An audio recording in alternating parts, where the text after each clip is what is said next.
మంచిర్యాల జిల్లా కోటపల్లి మండలం లక్ష్మీపూర్లో ప్రభుత్వ గిరిజన ప్రాథమిక పాఠశాలను చెన్నూరు ఎమ్మెల్యే వివేక్ వెంకటస్వామి ప్రారంభించారు. మంచిర్యాల జిల్లా కోటపల్లి మండలం లక్ష్మీపూర్లో ప్రభుత్వ గిరిజన ప్రాథమిక పాఠశాలని శనివారం స్థానిక నాయకులతో కలిసి ఎమ్మెల్యే వివేక్ వెంకటస్వామి ప్రారంభించారు. మిషన్ భగీరథ నీటి సరఫరా 15 రోజుల్లో చేయాలని అధికారులను ఎమ్మెల్యే ఆదేశించారు. ఈ సందర్భంగా ఎమ్మెల్యే వివేక్ వెంకటస్వామి మాట్లాడుతూ ఎమ్మెల్యే అయిన తర్వాత మొదటి ప్రారంభం పాఠశాల కావడం మారుమూల గ్రామం లక్ష్మీపూర్లో చేయడం చాలా సంతోషం వ్యక్తం చేశారు. చెన్నూరు నియోజకవర్గ ప్రజలకు ఇచ్చిన హామీల్ని అన్నింటినీ నెరవేరుస్తానని అన్నారు.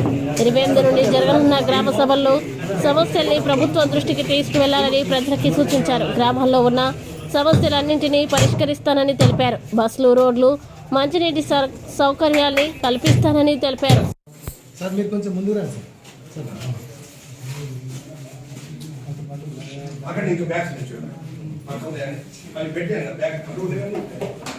ఎంతమంది ఉన్నారు ఇక్కడ? ఇంకా పెంచుతారు.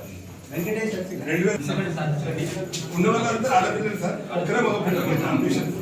అందరు ఆడపిల్లలు సార్, ఒక్కరే మగవారు. నేను నెక్స్ట్ టైం వచ్చినప్పుడు ఎవరు టీచర్? మళ్ళీ నువ్వేనా? బాబులో చెడు బాబులే సార్.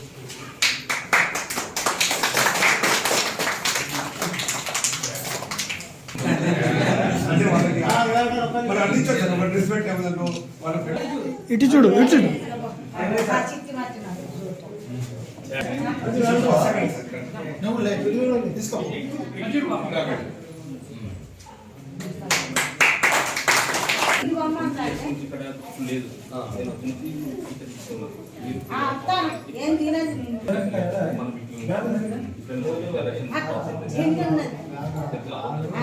వాళ్ళ అగ్రిమెంట్